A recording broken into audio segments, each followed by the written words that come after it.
네, 안녕하세요. 자, 오늘은 양극재 이야기 좀 해보겠습니다. 에코프로의 실적 관련된 게 나왔죠, 오늘. 컨퍼런스 콜도 했고. 자, 하여튼 그 내용이라기보다 양극재 전체에 대해서 한번 고민을 해봅시다. 제가 이제 최근에는 이제 전고체 얘기 좀 많이 드리는데요. 양극재도 전고체에서 많이 씁니다. 쓰고. 단가적인 측면은 음극재가 약간 더 높아지는데 양극재의 가치는 당연히 있는데 4세대 기술로 넘어가면 넘어갈수록 지금의 이제 하이니켈계는 가치가 이제 사라지죠. 또 원가 경쟁력인데 사실 이제 배터리 양극재 사업의 본질이 뭐냐라는 부분이 있는데, 그러니까 금속을 가져와서 뭐 전구체도 원래 없었던 겁니다. 중간 과정이기 때문에 전구체라는 게 생겼고, 지금 뭐 없애고 만들 수 있는 방법도 나중에 나옵니다. 실제 있고요. 대신에 이제 대량 생산에서 유리하기 때문에 지금 유지되고 있죠. 금속을 이용해서 뭔가의 결합체, 파우더를 만드는 게 이 양극재업입니다. 소속로를 사용하고, 그리고 이제 뭐 첨가류를 조금 쓰고, 그래서 이 만드는 거는 레시피는 쉽지만 실제 대량 생산과 원래 이제 파우더류들이 이 골고루 이렇게 만드는 것 자체가 쉽지는 않거든요. 그런 업입니다. 근데 이제 이 기술 자체가 이제 보편화되고 있고 점점, 그러니까 하이니켈 기술이라는 게 이제 원래 기술이라는 거는 이제 격차가 유지돼야 되는 거죠. 그리고 계속 앞으로 나가야 되는 상황이 있어야 되는데, 지금 이제 LFP가 그 하이니켈의 이제 성장을 방해하는 상황이죠, 지금. 그리고 이제 그 LFP가 있으니까 하이니켈이 추가로 성장 안 해도 그 캐파가 지금 남는 게 문제잖아요, 지금. 어떻게 생각해보면 투트랙으로 했었어야 되는 건데, 그죠? 근데 이제 LFP가 못하게 된 이유는 사실 있습니다.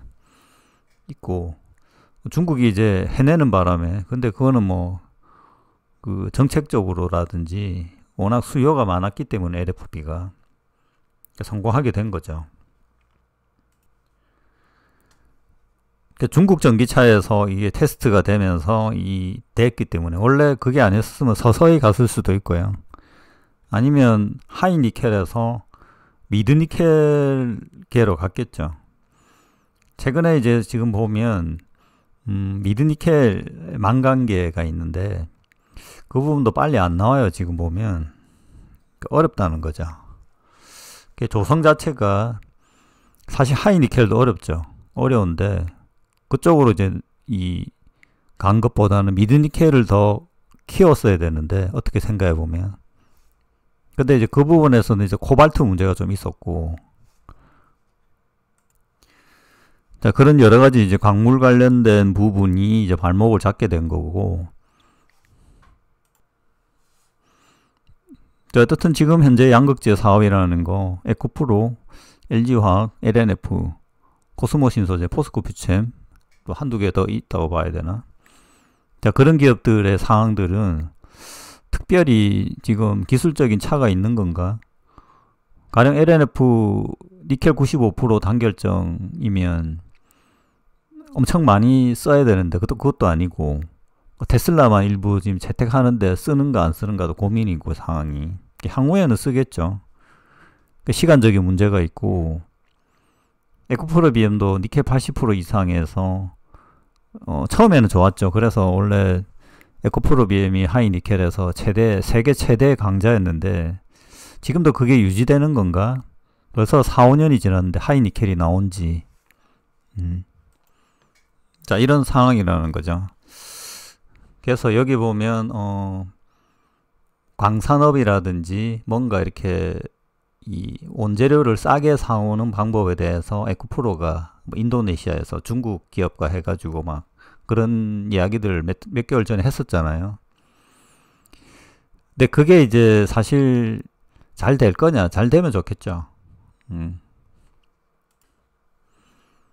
자, 그런데 이제 그 문제도 사실 쉬운 게 아닌 게, 이 포스코 사례를 좀 보면 이해가 되는 게, 광산업에서 지금 그 결실을 맺어서 리튬을 생산해내야 되는 시점에서 리튬 수요가 문제가 발생하는 거죠.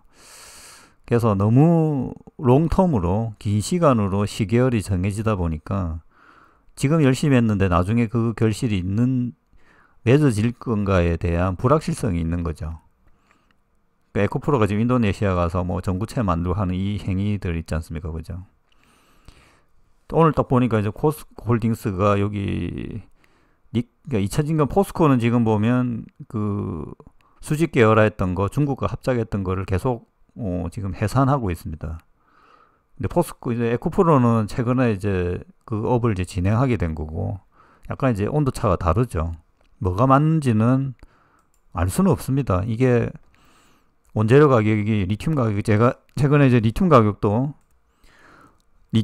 언젠가는 올라간다고 그랬죠. 올라갑니다. 근데 이제 그 시간에 그 리튬을 제가 생산할 수 있느냐는 또 다른 문제거든요. 그리고 이제 그 공장을 유지하는 것 자체가 지금 어렵잖아요. 지금은 가동률이 문제잖아요. 고정비가 문제고 그거를 견딜 수 있느냐라는 게 문제가 되는데, 자, 양극재 업체들 같은 경우 지금은 똑같은데 셀 업체도 마찬가지고 가동률을 높여줘야 돼요.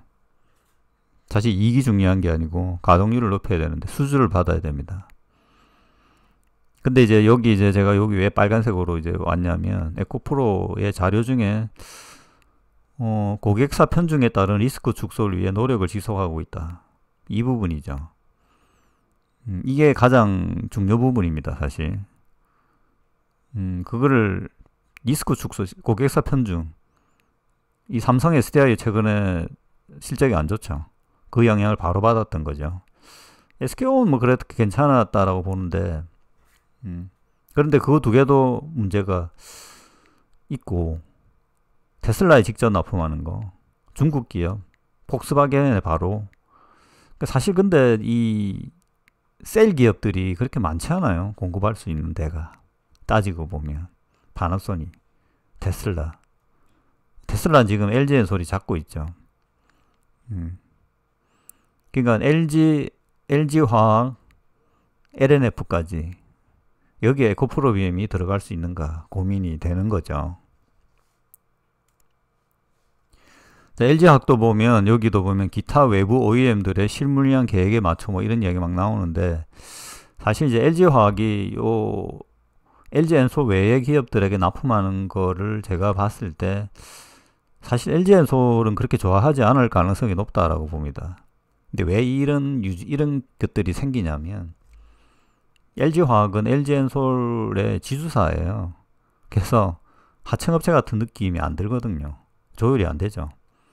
최근에 이제 그런 기업들 많죠. 그러니까 LNF는 LG화학하고 LG엔솔에 대비해서는 LG화학이 무조건 우선이라는 거죠. 같은 조건에서.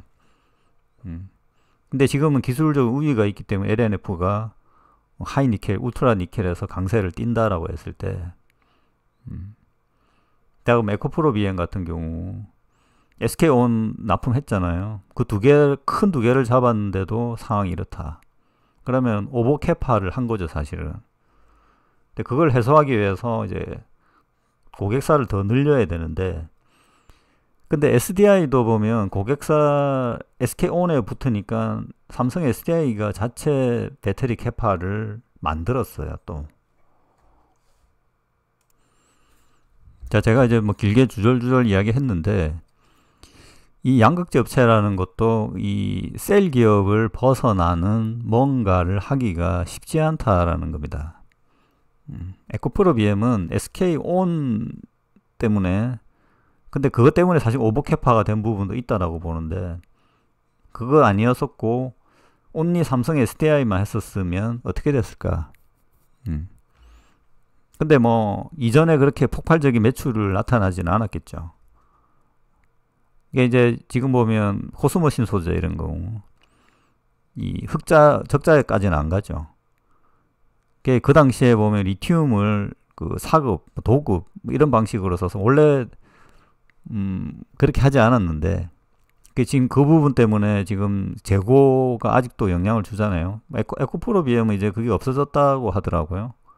플러스로 돌아서는, 왜냐, 플러스로 돌아서는 게 맞는 거거든요. 지금 리튬 가격은 떨어지진 않았거든요. 몇 달 동안. 자, 하여튼 너무 많이 이야기했는데 결론적으로는 타 OEM에 공급하는 것들이 상당히 어렵다라는 겁니다. 현실적으로 LNF도 지금 테슬라한테 납품하면서 뭔가 물량이 뺏기는 부분이 있다는 거죠. LG엔솔에. 에코프로비움도 마찬가지고요.